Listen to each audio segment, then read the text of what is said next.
Hey, Canucks fans, it is Canucks game day, and the Canucks have a chance to reach the 500 mark for the first time since the start of the season.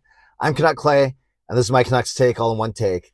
It's Clay's Canucks commentary for Tuesday, November the 29th. If you're new, here's what you should do. Hit the subscribe button now for daily Canucks insight that's positive, timely, and trustworthy. Thanks for joining me. Maybe you did double duty last night. You joined Parker and me for Canucks After Dark, and then for my own show, Clay's Canucks Commentary Live. Regardless if you caught both, one, or none. No, that doesn't make sense. Thanks if you caught one or both of those shows last night. Had a lot of fun on both of them. Hopefully the Canucks are having a lot of fun tonight as they could get to 500 with a win tonight. So they are 9-10-3 heading into tonight's game against the Washington Capitals. And remember, the Canucks started the season 0-5-2. So that means they've gone 9-5-1 in the 15 games since. 9-5-1. That's 19 points in 10 games. So 19 points in 15 games. So 19 out of 30. That's just over a 600 points percentage. So yeah, all to say they're doing very well and hopefully trying to erase the stench of the first 2 or 3 weeks of the season. Of course, they're facing a pretty tough Capitals team, although it's a Capitals team that has been without Nick Backstrom for the entire year. They still got Ovechkin, who could tie Wayne Gretzky's road record for goals, not total goals, but road goals. So we know how much love and affection and respect there is between Bruce Boudreau and Alex Ovechkin. So it's always, regardless of the Boudreau connection, it's always exciting when Alex Ovechkin comes to town. Now he's starting to chase records, whether it's Howe or Gretzky, goals, points, whatever it may be. No, goals. So always fun. And it should be a really good atmosphere in the arena tonight. The Boudreau-Ovechkin connection is always great. And of course, most importantly, we want to see the Canucks continue to play a lot better and improve their game and fight their way back in the playoff position. So if they win tonight, they're at 500, 10-10-3. And depending on, of course, what happens in other games, they could find themselves in a wild card position at the end of tonight's action. To do so, oh yeah, by the way, as always, give me your score prediction and give me your first Canucks goal scorer. I've been so close. The Canucks have won a couple games 4-3. They've won a game 5-1. So they're very close to the 4-2. Still haven't hit that yet. So I'm going Canucks 4-2. I know it's kind of a joke now, but I'll go Canucks 4-2.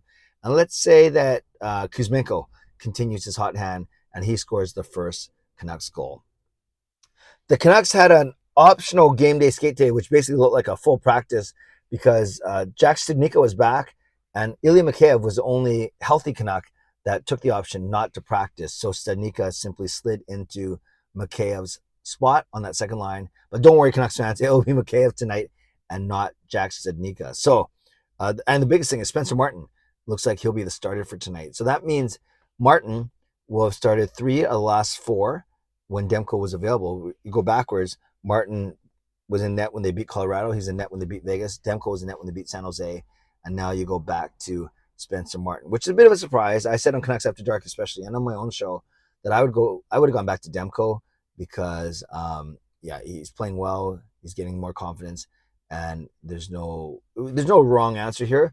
But why not go Demko? You gave Martin 2 games in a row last week. Why don't you give Demko 2 games in a row? Now, there might be a small thing saying they're saving Demko for the Thursday game, the big game, the Hall of Fame game against Florida, with the Canucks honoring the Sedins and Luongo. But as I said last night, I'm not sure if there's much of a sentimental value if you need to start Demko over Martin. So I don't actually buy into the fact that they're saving Demko for Thursday night. It's just maybe right now Bruce Boudreau thinks that Martin gives the Canucks a better chance to win, or there might be a bigger plan in place here because the Canucks they basically every other night for the next little bit. Tonight against Washington, Thursday against Florida, Saturday against Arizona, Monday against Montreal before, and then Wednesday against San Jose. Yeah, so for the next little bit, they're playing every second night.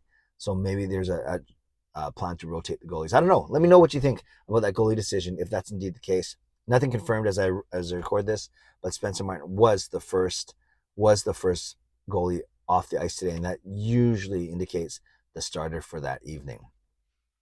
So the Canucks won't make any lineup changes. Yes, Studnicka was there practicing, which is good. It's great that he's getting healthy, but he is not replacing Ilya Mikheyev tonight. He only did that for the practice today. So expect the exact same configuration of the 18 skaters. You have Horvat, Miller, and Höglander as your number one line, at least on paper. You have Pettersson, Kuzmenko, and Mikheyev. Then you have Sheldon Dries between Connor Garland and Brock Besser. And then you have the best fourth line in the league, no, but a really good fourth line of Nils Aman with Dakota Joshua and Curtis Lazar. On the blue line, don't worry, don't fret. It's still Kyle Burrows. It's not Riley Stillman, but it is indeed Hughes with Shen, OEL and Bear, and then Kyle Burrows with Tyler Myers. So that means the extra pairing on D today at practice was Riley Stillman and Travis Dermott. Now, Travis Dermott getting closer, at least he's skating more regularly, but still in a non-contact jersey. So that tells me he's at least about a week away still at the minimum. So we hope that he gets better, obviously, but still a little bit away for Dermott. So that's how the Canucks line up. Again, give me your score prediction and your first Canucks goal scorer. I'm going 4-2 Canucks with Kuzmenko scoring the first goal. Two other things I want to touch on very quickly. Roope Hintz for the Dallas Stars signed a new 8-year, $8.45 million. So it's like $67 million. But the main thing is 8 years, AAV of 8.45. A lot of people pointing to that as a potential comparable to Bo Horvat. Interesting about Horvat. I don't know about you, but I was kind of feeling negative about the situation, thinking it's not going to get done. But in the past week, Darren Dreger, Rick Dhaliwal, and today Elliot Friedman, they've all said don't close the door on that contract negotiation just yet, that they still think that there is a chance that something gets done. So we will track that. But again, Roope Hintz, a center, left-hand shot, better passer than Horvat, not as good of a goal scorer. And we know that goals translates to money. And then, of course, Horvat, a beast in the face-off circle. Hintz a bit younger. So is that a comparable? Does that mean we're looking at a number that starts with an 8 as opposed to a 6 or 7 when it comes to Horvat's new contract, if and when he signs with the Canucks? So that's one thing to keep an eye on. Another thing, Rachel Doerrie recently let go from her job as video coach with the Vancouver Canucks. She appeared on Donnie and Dhali today, and she spoke very openly about her situation, her struggles with mental health, physical health, what it was like working for the Canucks. It was quick not to throw the entire organization under the bus, she actually said, and reiterated that there are many, many good people in the organization. And she also reiterated many times that in her human rights complaint, you can't lie in those. You're with a lawyer, and those have to be factual. So if you're trying to get into the he said, she said some pretty scathing things about how Emily Castonguay treated her. And if you go by Rachel's side, those are true. And so I'm not gonna, as I mentioned on my live stream last night, I'm not gonna get into publicly who's not even whose side I'm on, but who I believe or how much I believe what's out there right now. But because it doesn't matter what I think, it'll all be proven either in court or out of court. But yeah, just a bad look for the organization overall. And you certainly hope that Rachel Doerrie comes through something like this. Okay, that's all I'll say for it right now. But you're welcome to sound off in the comments below. So Canucks fans, thank you again for supporting me on this channel. Thank you to my sponsors, Van City Experts Real Estate, Perform and Transform, Personal Training and Weight Loss. Thank you, legendary Lucas Gates, legendary Justin Credible, legendary Andrew Chang, and Hall of Fame and franchise members. And thanks to all of you.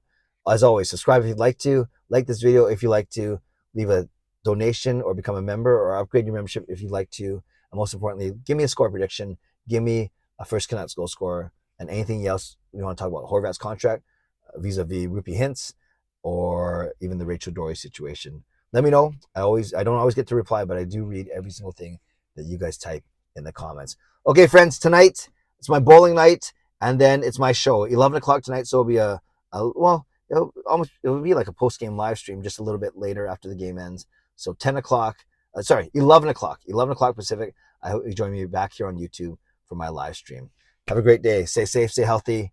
Take care of yourselves and take care of each other. God bless, and go Canucks go.